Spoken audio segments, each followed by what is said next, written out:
C'est-à-dire que ceux qui batoloka ba Fayulu, batoloka ba Bemba, ba kanisi que ba on ba qui élection ende ba yiba qui voit na ba pesa mutu mususu ba na droit ya kobelela. Donc bato wana peuple alinga ki bango te ndango ba échouaki. Siko ba kena cour constitutionnel ba pesi mbongo ba zongi bango so mutu moko kaka ona groupe na bango zongi te ka bitakwela. Ba bisinga te bitakwela boya ko pesa mbongo silikaki. Mais mignon ça na ba zongi siko élection ko tira nango soli. Avec que erreur matérielle ezali ba bata makasi ma erreur matérielle ba zongi sa bato wana. Pour sinon te okende liboso te ekopé dabiso na mindondo to bosala ki déjà masasi to bosala ki ba policier ba maya moto e kabila lokola mokonzi te. Mais faut qu'on respecte bango. Baza maele mingi koleka biso. Ozomona maele ya mabe baza nango koleka biso. Donc ba monela biso. Donc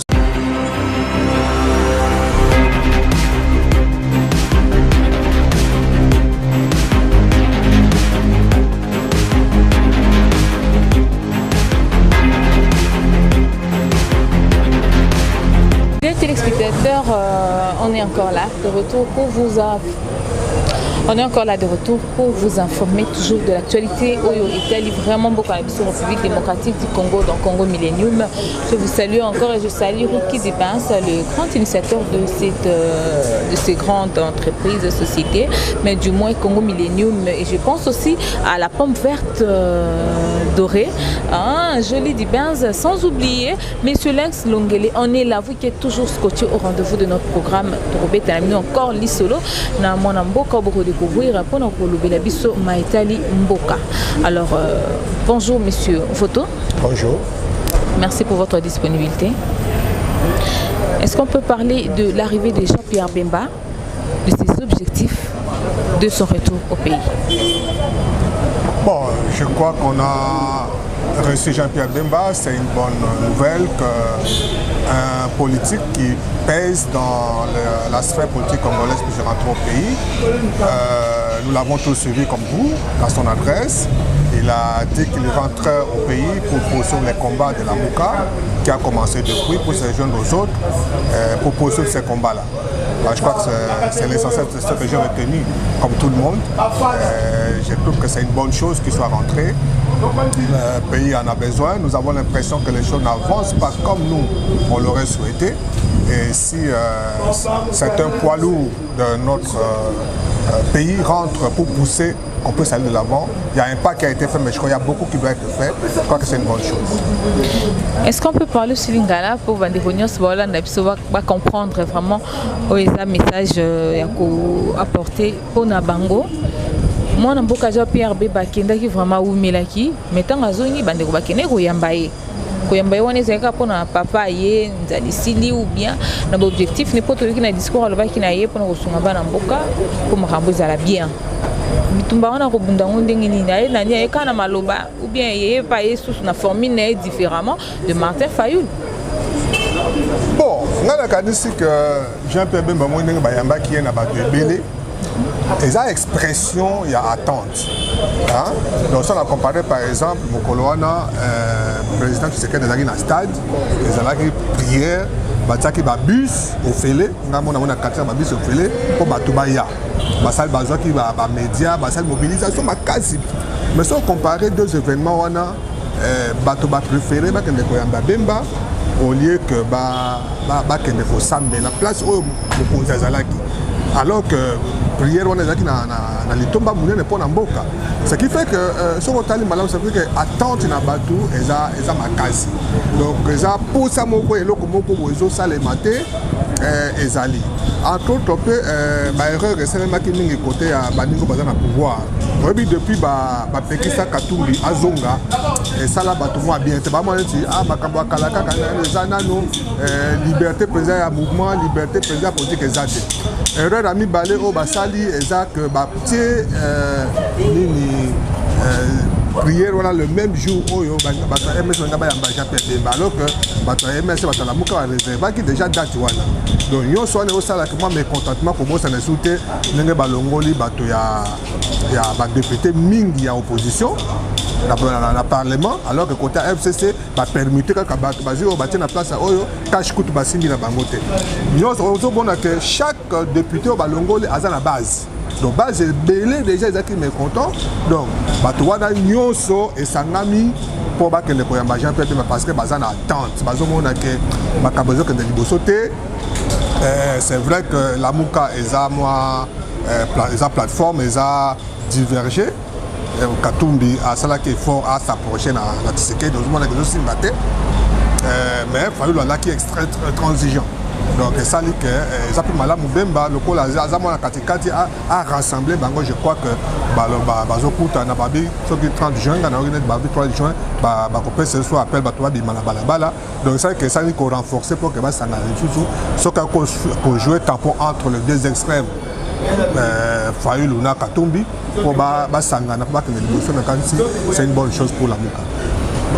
Mais bitumbango wana ezaki na nini soto koyeba Katumbi Fayulu ezaki n'est pas autant Fayulu yaki alobaki moi avec Fachi non Fachi tika kite bo kontuana ezande yanga mais tant Katumbi ya lobite toko kokota pe na moi makanti wana ya Fachi po ezape makanti mabete alors eloko wana kaka nde sala Fayulu na Katumbi moi mbilinga mbilinge kota na kati na bango to makamso ezana sisi et puis te komona mwana mboka Jean Pierre Bemba ko yana ezaki pete ayemba moko na kimia mais ba mouvement ya ndeko Katumbi eza mo pasi na mboka eza mo pasi mo suivi eza wana na sima est-ce que to koyeba nini eza robata na sisi mais on est faut tout na ba konja mboka nana yo pekisa Katumbi ya eza ba konja mboka eza la mukate eza Fayulu te eza Katumbi te question on est faut tout na ba konja mboka pourquoi bango ba sepela que Katumbi zonga ba pesi mikanda Katumbi zongi mais pour à ça la tournée na ndenga prometaki et comme problème quand tu as déjà Bemba na habite c'est normal la zanga na banda et là comme beaucoup zopekisa Jean ezala Jean Pierre Bemba Fayulu et là comme zopekisa mutu pour ndenga mubeko atambola ezate et là que ça anormal de ba pekisa Katumbi atambola ça de un de deux je pense pas que entre Katumbi na Fayulu problème ezali ezane ndenga ya komonela makambo na baka mone toza ngana yo awa so ba pesi so kitoza na matanga to na fête ba pesi liputa to tonga yo ko tonga na ndenge na yo ngape na tonga na ndenge na mais eza biso to zoka famille moko ba on ko ba to liputa ba famille moko mais na nzoto na yo na ndenge ya kimwasi na ndenge ya kitoko ma peut-être ko le kao ya ngai na ndenge ya mobali ozomona mais eza donc baza bato nyonso baza na etumba moko mais façon ya kolobela façon ya ko aborder ngo eza différence selon tempérament ya moto na moto. Moi je crois que c'est ça.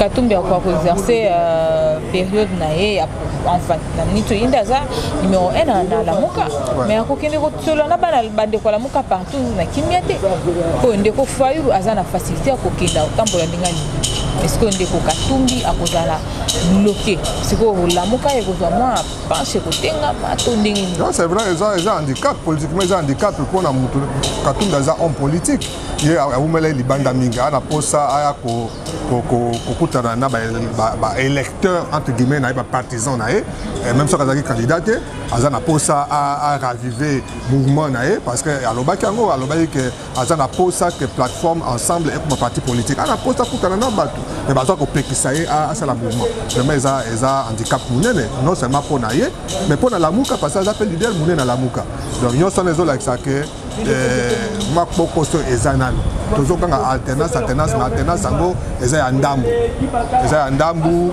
on dirait eza ya kobanga on dirait mutu moko baza ko contrôler makambo donc place on est toujours comprendre moi bato mi baolo ba mais est-ce que vraiment alternance c'est ça les mythos tozaka na ndenge tozalaka kaka Ningana tuna lisusu soki réellement le 23 wana et puis ça maki nango encore que ndeko Jean Pierre Bemba aya bande couper ba ki koyamba et ba meti ne siko bongisa maki pourquoi est-ce que na sima to mona ki ba gaz betamaki ba remassa sipe betamaki mais c'était dû à quoi autorisation ngo ezalaki ya douter bon mekaki ko forcer ka ki za bongo to ba membre na bino ba partisan ba mekaki un peu ko tia ba trouble parce que actuellement là dès to lo ba bande ko baza blessé baza na hôpital pourquoi est-ce la maki dengwa bon on est en ndenge mboka zo kambama omoni tango élection salmi ina lo babo élection ezala po tia kimela mboka objectif élection yango non seulement ba pona bato o ba okamba mboka mais après élection kimia ezonga effectivement omoni tango élection c'est là qui moi kimia mais ko zonga muke mais depuis un certain temps massa saison na on rappelle que massa saliboso betama na IDPS et ça anormal parce que IDPS montant na pouvoir massa saliboso et betama na IDPS montant liboso akufaki na bobulu ezana UDPS bazo bango mingi te moi sur le col la ngambe ba kufa na UDPS bazo étouffer bazo ba responsabilité ya Kabundu mais bazo étouffer hein mais donc volonté ezala que ba d'abord ba créer le qu'on a pour que bato ebele ba kende ko ba bembate ba créer ngo pour que comment les gens la liboso te to mesena ngo déjà na temps Kabila ezala ki so ba composition lobby to ko na triomphal pour na ko sa meeting allez police bando beta balle banda tango ti butu ko apekisa bato ba yate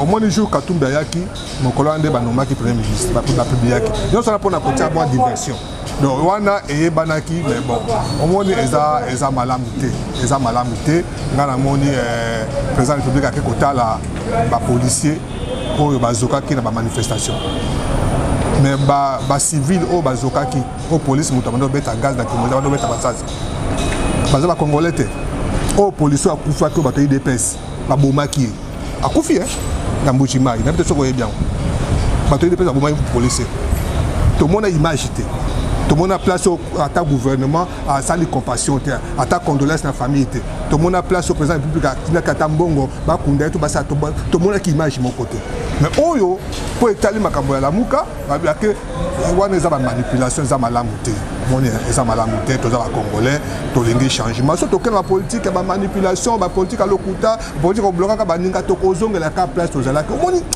climat lelo eza lokola to zongi sur 2018 on dirait l'élection est limitée et le cause que na liboso te batuba ozomona expression batuba kene ko tala bemba wana belé wana eza pour ça ya changement donc ba moni obe batuba ko ganga bemba ya kaka po tout monde makambo que liboso te ozomona da moni bemba o bemba mo na mitinga ngazo azaiti ko ko zonga sur la population azo pousser aza ko pousser to kenda kaka pona nini pour ça ya changement. Alors, la question est de comprendre le quoi va ça l'effort pour que nous pour nous mboka biso. Pourquoi le bien souci il y a changement au bande ko bazana ngo besoin. Est-ce que c'est possible que Ndeko Jean-Pierre Bemba a se joindre na Ndeko Fati à travailler longo? Wana za ba konzala muka ba ko apprécier. Hein ba konzala muka ba ko apprécier Bemba Fayulu Katumbi baza bangonde bakonza muka mais ngai personnellement na ko sepela nangote eza ko boma démocratie lingolo banini donc une élection ba pona bato ba kotambusa biso ba baza na posa kotambusa mboka batie ba candidature to bundi oya ko gagner a gagner to ebine mangombolé kaki pour constitutionnel à lobby que Fati moto a gagné so eza que moto a gagné il faut qu'on zamboka hein yende il faut qu'on zamboka ti na suka totala est-ce que Aksali Malam ce que ça que bato basangana il faut to bandela abimo to kata soit que bakabeleka bien to bandela élection mais que ba condition c'est amboka na opposition na majorité basangana ça la gouvernement wana démocratie ekufi donc élection eza nango na tina mon côté wana démocratie ekufi nga personnellement na seko c'est pas na makambo ndenge wana te oyo babika gagner a cause o babika gagner te baza pembeni pour que alternance et salema sinon to bomi démocratie pas ces amis na bandeko ya opposant au bazaki invalidé en fait bandeko opposition bazaki invalidé na niveau ya députation pas ces amis mes amis mais tout comprendre les lots décision ko ibo lobi bazo bandeko msusu ba bimiseli biso ke bango wana ba balongwa ki bazo ngisi mais au juste makanisa bino eza nini ba décision na bino to bi ke bazo préparer marche mais est-ce que marche wana ya le 30 et kozala une façon pour que mbeko ba meka pe ko modifier maka ozoba nga biso wana nga wana na nzana te na lobika bisto yo kaka oyo zawana ka ngai lokola analyste ngai lokola journaliste bon nazotala ndenge makambo ne bakonzi d'une part et d'autre ne baosala te mais ngai nakanisi que na système ya démocratie mombeko ya mboka nezopesa moto nyonso ndingisaka soki asepeli na makambo te aloba parler de liberté, démocratie est fondée sur la liberté. C'est-à-dire que ceux qui battent le cas de Fayulu, battent le cas de Bemba, bakanisi que on a gagné l'élection, et de baïba qui voit na bawa pesa mutu mususu, ba na droit ya kobele, ba na droit ya koloba, ba na droit ya marcher, pourvu que ils sont dans l'ordre, pourvu que ba bebi samboka te, ba bukate, ba fingate, ba sa désordre te. Wana mobeko eza ko permettre yango. D'autre part, qui ça bango peut pas bima baloba ezape pour limiter droit na bango. Donc, ce que tu dis démocratie, il faut dans la logique, c'est-à-dire tant que balingi va s'exprimer, il faut appeler ce bango ndingi ça va s'exprimer. On a une démocratie au Tomuka quelques années. Bandeko opposition va se retrouver na cible. Pardon? Bandeko va perdre la place na bango, le lo baza va invalider. Ah, pour la invalider, je m'excuse. Pour la bateau baza invalider, eza passe mingi mama. Au moins, tant qu'on va invalider, tout à l'heure, tout le monde va monter l'équipe. C'est que va mériter que place on te va code va checker bango na cafouillage. Total, non. Na ba liste ba député nyos o ba invalider. Yo mon député à cash. Attends député à cash mon kazate. Na ba liste nyos wana na FCC so ngano to ba to FCC ba longoli yo ba tingai. Donc ezaka na compte FCC. Ba longoli ba to ba bimi libana ba longoli nde ba to opposition ba longoli nde ba ta lamuka. Mais na FCC ba changer ba to na ko changer ba to na ba zongisi ba to oyo peuple a sanctionné qui na vote. Ancien ministre ya FCC, ancien ministre ya majorité ya Kabila, presque nyonso bazongi, Egwake, Thomas Luaka, Mushobe kwa, Bongongo, nani tanga komona bango yo biko le kangai, kaka bango na bango nde bazongi, kaka bango na bango, ata yo moko. En français c'est du mensonge cousu de fil blanc. Donc, tout le peuple a l'ingaki bangote, n'ango ba échouaki. Si ko ba kena cour constitutionnel, ba pesi mbongo, ba zongi bango so. Mutu moko kaka on a groupe na bango zongi te ka bitakwela. Ba bisinga te bitakwela boya ko pesa mbongo silikaki. Mais mignon so na ba zongi siko élection ko tira nango soli. Alors bato ba votaki. Ba votaki bango. O ba yebi ke ba sur ba na base na bango, ba voter bango. Siko bolongo bango na parlement. C'est ça mais contentement yango wanati.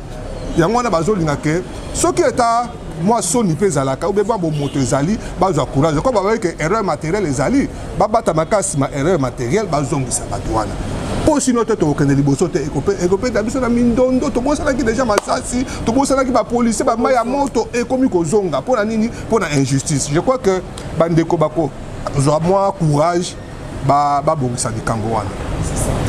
Mais to yoki na monde la singa mo musika lelo yo soki lokolo lobi ozo sa okolo bana lolenge analyste o me kampe ko pese analyse soki lelo ndeko bandeko ba reconduire le président honoraire Joseph Kabila en tête ya Sénat. Qu'est-ce qu'on peut attendre? Na sol ya liboso faut ko loba ke mobeko eza ko pekisa mobeko moko te ezo pekisa Kabila azala président Sénat. Voilà mon bec. Mais qu'est-ce qu'on va attendre à la Simana? C'est moi quand on a Simana, on a stratégie na bangote. Comment on dit ata kotolingaka majorité ya Kabila te. Kabila lokola mokonzité. Mais il faut qu'on respecte bango. Baza maele mingi koleka biso. Vous comprenez? Maele ya mabe baza nango koleka biso. Donc ba mone la biso. Donc stratégie na bango, mo ndenge za na Kabila yeba ke ba peuple ngi souté. Il faut aller au président. Pour ce cas, on a maquiné pour Sopana. Ameki ko changer constitution et simbité. Ameki to un référendum et simbité. Ameki a troisième mandat et simbité. Ameki a Chadari et simbité. Si on a simbité mais abongisi zela pour à rebondir. Au boss en tête, Kabila ebisa ba ninga na ba président alobi na kei me kalami ita na ozonga. On se rappelle hein.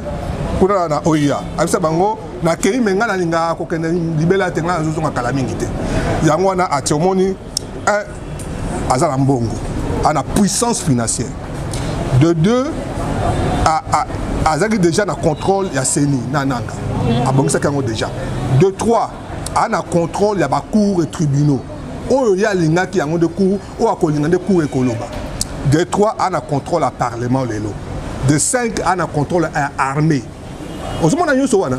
C'est-à-dire que Mukolo Oyo Kabila sepeli kozonga pouvoir. Na Mukolo ya lelo a na moyen soit il y a mbongo, soit il y a parlement, soit il y a armée, soit il y a cour de tribunaux. Ako déclencher à tout moment. Et là comment ko pensa Kabila azonga lelo président ezaka peuple. A pas peuple handicap moko ezate. Donc so Kabila alingo comme président du Sénat, mon bec au président comme président du Sénat. Tant comme président du Sénat, mon bec lobi que ce qui président de la République est en fonction, est incapable, c'est-à-dire est indisponible. Indisponible, soit à Beli, soit à Koufi, soit accusé pour haute trahison, ce qui a sur un moyen pour exercer pouvoir, le président Sénande comme président. On met place aux Okende. On met place aux Okende. Donc, tant que Kabila a Sokalindi a commis président à Sénat, pour Tshisekedi a comme indisponible et qu'on à tout moment. Et qu'on peut accident qu'on peut à tout moment. Quand tu as fait accusation à tout moment, quand le baquet, Tshisekedi au violer la constitution. À chaque question, il y a des un dossier qui va à table. À un dossier à diplôme. Au bout de ça, dossier na attaqué la cour constitutionnelle pas comme candidat président et ça na blinga. Comme ça peut dossier wana batia on a mis ça a trahi Mboka. Kuna na Assemblée nationale des anani, eza Mabunda. Mabunda c'est lobaki yango. Mabunda lobaki ba tourner na RFI. Est-ce que bino boko kotia président de la République en accusation bien bongo nini mo beko lobit. Bongo sanate. Donc Mabunda président de l'Assemblée nationale président Sénat soke ozala Kabila. Attends ça mutu mususu. Ba convoquer congrès ba longoli président. Soki to lingi to loba armée bimi kangi biso. Vous comprenez? Pas bloquer biso. Kuna cour constitutionnel et betiango habité parlement et longolié biso peut to longolié. To telengani. Vous comprenez? Atta ko Kabila aza président ya Sénat moto akotiaye ako fonctionner ka ndengo wana à tout moment. Tango ba betielo ko wana ba longoli président. To telengani. Vous comprenez? Donc si le yango tout ba ke to évoluer na biso té. Élection et servi biso n'a rien parce que bato balingi koyokana kosa makambo sima ya peuple yango to comme la situation. Mais pendant que bandeko ya FCC bazo avancer na programme na bango ceux qui ont vraiment ndenge bayokana kina ndeko fati. Surtout zong na bandeko la muka bazo avancer parce que bazo tourner ka rond bazo tourner à l'élo mon mboka ja perdre Bembaye. On ne sait pas trop quoi espérer dans Nini parce que FCC va avancer. Mais qu'est-ce qu'il faut attendre? Il faut que la Mouka va continuer libre. Qu'est-ce qu'on va attendre? On placer, va fonctionner Nini pour pas primer c'est leur objectif. Pas de place dans le gouvernement, dans la opposition. Opposition, tout le monde qui dépasse pendant ce temps d'année, qui dépasse avec l'opposition. C'est-à-dire, tant que vous êtes en opposition, l'opposition est à Kobelela, Kolomba, Kobunda, Nandenga Mibeko, Zosenga, Kotambola. À comprendre. Ils ont le droit de voyer à la mouka, ils ont un mécanisme. Bango Balobi, dans le cas où Baloba qui a la top, on utiliser des moyens légaux. La population comme ça la pression jusqu'à ce que va obtenir le Kobaza Kodinga. Pouvoir aider la population. Et comme R Mokobo, ceux qui va salir, va faire comprendre, ceux qui majorité de la population, va lobby to lembi et za boité, baza na balabala, mon bec que ça peut permettre ba to ba na balabala ba boya oyo ba moni que ça angoté. C'est ça mécanisme. Pour mon bec que pekisi ba to ba zo mandoki. Au moins il va les belé et ça attend au fallu la ya que ça attend au bemba ba to be ah to lingi mandoki te.